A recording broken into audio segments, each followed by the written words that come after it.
In the early hours of February the 25th, 1942, major cities along the Pacific coast of the United States were blacked out due to concerns of an incoming enemy attack. As powerful searchlights scoured the heavens, the roaring streets of Los Angeles fell silent. Suddenly, the silence was broken by the deafening sound of explosions. The army had opened fire, and the city was under attack.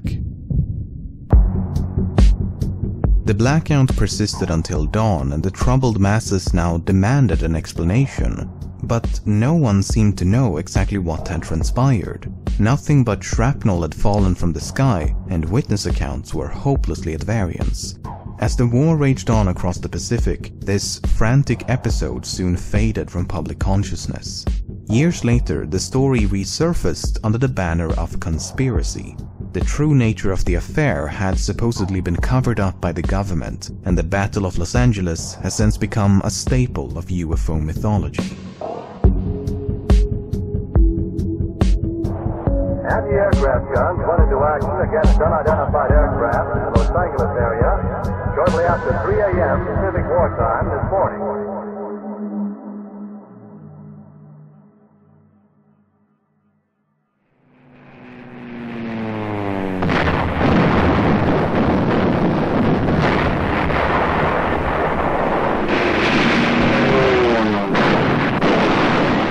On the morning of December 7th, 1941, the Imperial Japanese Navy launched a surprise attack on the American naval base at Pearl Harbor. The devastating attack sent shockwaves throughout the country, and in response, the United States formally declared war on Japan the following day. A state of war has existed between the United States and the Japanese Empire. As the war progressed, Japanese submarines patrolled the Pacific coast and occasionally sunk a ship within sight of a major coastal city. Alerts and blackouts became routine as fear of a Japanese invasion quickly enveloped the entire western seaboard. Less than 3 months after the attack on Pearl Harbor, Japan attacked the US mainland. As the sun was setting on February the 23rd, 1942, a Japanese submarine surfaced a few kilometers northwest of Santa Barbara. After taking aim at Elwood oil field, gunners manned the large deck cannon and opened fire. The shelling lasted for 20 minutes, and more than a dozen exploding shells came raining down on the docks and nearby installations. Although the damage was minimal and without casualties, the attack had a significant impact on public fears, and the threat of a Japanese invasion now seemed imminent. Due to concerns that the bombardment of Elwood had been a diversion intended to draw attention away from more significant targets, the military maintained a state of readiness that lasted well into the following day. On the evening of February the 24th, Naval Intelligence issued a warning that an attack could be expected within the next 10 hours. As such, the Southern California coast was put on yellow alert. After 3 hours, the situation somewhat relaxed when the alert reverted back to white, but tensions remained high as repeat attacks could come at any time. At 1:44 a.m. on February the 25th, 3 separate radar stations picked up an unidentified flying object approaching the city of Los Angeles. By 2 a.m., the target was roughly 200 kilometers offshore, and a few minutes later, anti-aircraft batteries were put on green alert and gunners prepared for the city to be raided. Some 25 minutes later, the UFO had been tracked within 5 kilometers of the city, and so the alarm was sounded and Los Angeles was blacked out. Even though the UFO soon vanished from the radar scopes and never reappeared, visual sightings of enemy airplanes now flooded the information center. At 3:07, the artillery units were given the order to open fire, and from this point onwards, the skies above Los Angeles erupted like a volcano.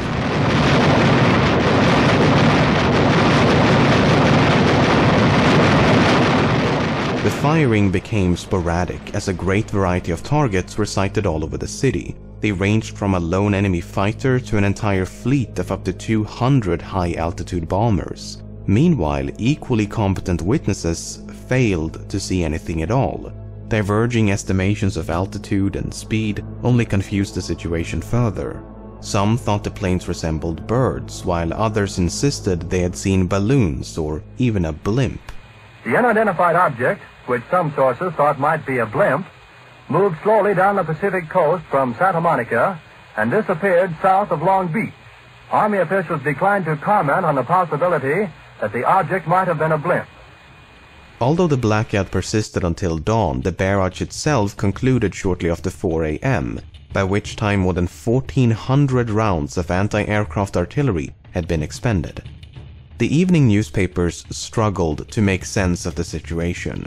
Initial reports indicated that multiple enemy planes had been shot down across southwestern Los Angeles.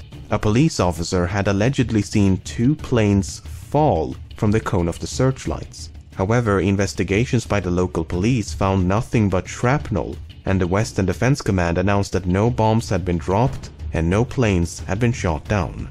The confusion was only compounded by the lack of agreement between military officials. The Secretary of Navy, Franklin Knox, speaking at a press conference in Washington, claimed the incident had been a false alarm and that no planes had been present, further adding that the barrage had been provoked by nothing more than nervousness and overexcitement. Meanwhile, the Secretary of War, Henry Stimson, assessed that up to 15 unidentified planes had in fact flown over the city. Given the lack of an actual strike, the planes were thought to have been part of a Japanese reconnaissance mission, or perhaps a group of commercial planes flown by enemy agents who sought to spread fear and chaos. While the military insisted that every effort was being made to ascertain the facts, this was as close to an explanation as the American people were going to get. It might have been something, it may have been nothing. No one seemed to know, and speculation abounded.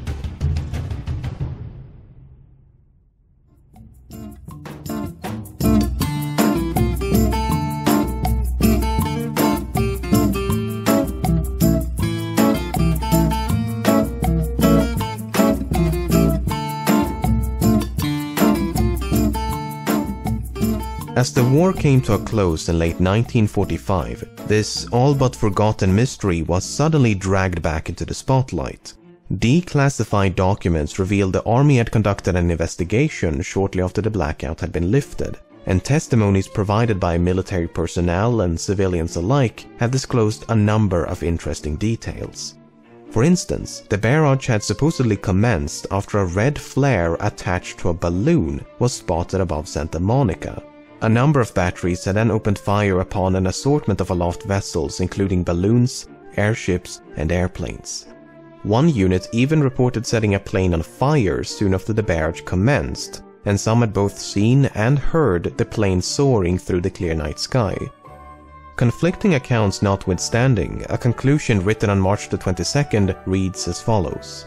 It has been definitively ascertained that the blackout and anti-aircraft firing were caused by the presence of from 1 to 5 unidentified airplanes. While it is possible that these airplanes were launched from Japanese submarines, it is more likely that they were civilian or commercial planes operated by unauthorized pilots. Japanese involvement was subsequently ruled out, as Japan had not sent any planes near Los Angeles that night, and so any planes observed must have originated from the Americas. But that seemed unlikely, given that a thorough search with help from the FBI had turned up nothing. As such, the Battle of Los Angeles was once again ripe for speculation, and by 1948, another theory had gained support. In 1948, a former Army Air Force major and college professor by the name of William Goss extensively researched the incident on behalf of the US Air Force. Goss was given full access to all relevant military records, and he came to the conclusion that weather balloons had been responsible. And there is a lot of evidence to support that theory. As previously mentioned, the barrage had supposedly been provoked by a balloon carrying a red flare. At least 3 officers testified that they had identified a target as a weather balloon, and one of them chose not to fire after learning that the weather balloon had indeed been released by one of the regiments. His testimony was corroborated by a general who claims that 2 meteorological balloons had been released near Hollywood that night. Furthermore, a balloon may account for the slow movement. According to some, the UFO required nearly 30 minutes to cover a distance of some 40 kilometers. Army officials declined to comment on the possibility that the object might have been a blimp. However, it required nearly 30 minutes to travel some 25 miles, far slower than an airplane. In fact, artillery units were criticized by the investigation for failing to take the slow rate of travel into consideration. On the other hand, the balloon theory does raise a few valid questions. For one thing, why did the army open fire on a harmless balloon? Well, one possible explanation comes from a former army colonel by the name of John Murphy, who participated in the investigation. In 1949, Murphy wrote an article in which he claims that when the regional controller in San Francisco received word of a balloon over Los Angeles, he misconstrued its description as that of a large enemy Zeppelin. As such, he gave the order to open fire despite having no authorization to do so. This is somewhat supported by the Army investigation, which states that responsibility for opening fire should rest with the anti-aircraft commander, not the controller. However, there is one major point of contention that persists to this day. How is it that some 1,400 rounds of anti-aircraft ammunition failed to bring down a mere balloon? The lack of a satisfying answer to this question, along with the relative ambiguity of many others, seems to have given conspiracy theorists just enough wiggle room to suggest that something extraordinary must have occurred. It gets even stranger when you realize that an LA Times correspondent by the name of Bill Henry claimed the UFO had withstood direct hits by the anti-aircraft shells. Although further down in the same column, Henry writes the UFO looked like a batch of balloons floating in the wind. Then there's this photograph. It was published by the Los Angeles Times the morning after, and it has attracted a lot of controversy after it was found to have been retouched prior to publication. This is the image initially published on February the 26th, while this is the unpublished original. To complicate matters, yet another version was then published in 1945. In this version, the image has been flipped and these explosions have been enlarged. It may seem a bit strange, but photographic retouching was a quite common practice at the time. Nevertheless, in the original photograph, the light beams appear to converge upon something in the sky, but what that something is cannot be discerned. It could be a plane, a weather balloon, a cloud of smoke, or perhaps a spaceship from beyond the Earth. It's impossible to say. Other photographs taken that night are equally devoid of clarity, although it should be noted that none of them depict a UFO of any kind. In any case, a balloon withstanding scores of anti-aircraft ordnance seems highly improbable. Unless, of course, it didn't. I mean, are we absolutely certain the two balloons released that night actually remained aloft? Well, according to the aforementioned Colonel John Murphy, they did.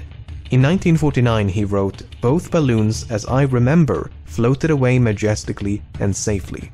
But in complete contradiction to that statement, an unnamed air raid warden claims the firing was concentrated on a big bag that looked something like a balloon. The bag had then been torn to shreds by the gunfire and slowly fallen towards the ground. But there is an even simpler explanation. While the type of weather balloon is never made clear, it is relatively safe to assume the balloon ascended into the sky because, well, that's what balloons tend to do. And the added difficulty of trying to hit a target that's moving both horizontally and vertically may explain why the balloons survived for as long as they did. If we take these factors into account, then events may have unfolded like this. A weather balloon is first released around 1 a.m. Reports of a balloon are then mistaken for a Zeppelin, and the barrage commences shortly after 3 a.m. The balloon is then obliterated by exploding shells or escapes by means of ascension. In the midst of all this chaos, a second balloon is released, and the whole thing starts all over again.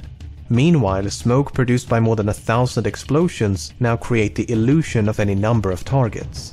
That last part is based on a testimony by the acting commander, in which he states that he was initially certain he'd seen a squadron of planes, only to realize he was deceived by drifting smoke produced by the exploding shells. I've actually covered this case before, over 4 years ago, and back then I was firmly in the camp of this cannot be explained. What's more is that because this was during World War II, right after Pearl Harbor had been attacked, the military quickly pointed spotlights at the object thinking it might be another attack. Soon after, they began firing and even sent out fighter planes to attack and destroy the UFO. But much like the channel name I used back then, my claim that American planes had pursued the UFO was a mistake. While an anonymous source initially claimed the Air Force had pursued the UFOs, U.S. Army planes quickly took to the dark skies, but whether they contacted the object has not been announced. Although some watchers say they saw airplanes in the air, semi-official sources say they probably were the U.S. Army's pursuit. This was immediately refuted. The investigation justified the lack of pursuit planes as follows. We didn't have much pursuit. We had 15 planes in 3 different places, a total of 45. If that was a reconnaissance preceding a carrier, we did not want to have our pursuit in the air half out of gas when the attack came in. We didn't want to take the chance. Now, there is one last major flaw with this theory: the radar readings. As previously mentioned, 3 separate radar stations picked up a UFO at 1:44 a.m. The UFO was then tracked within 5 kilometers of Los Angeles before it vanished. In addition, multiple radar stations scanned the intersection of the searchlights while the barrage was still ongoing, but found nothing, and the UFO never reappeared on the radar scopes. The thing is, back in 1942, American radar equipment left a lot to be desired. Just prior to the Battle of Los Angeles, British radar pioneer Robert Watson Watt conducted a detailed analysis of American early warning systems. In January of 1942, Watson found radar equipment along the West Coast to be gravely unsuitable. He described it as being in grave danger of plotting false tracks. Furthermore, radar personnel lacked sufficient training to properly operate the stations. A complementary analysis by the Army completed in early February confirmed Watson's findings and described the conditions of the Western Defense Command as entirely inadequate. Even so, it is rather strange that these targets were visible to the naked eye and even through binoculars, yet seemingly invisible to radar.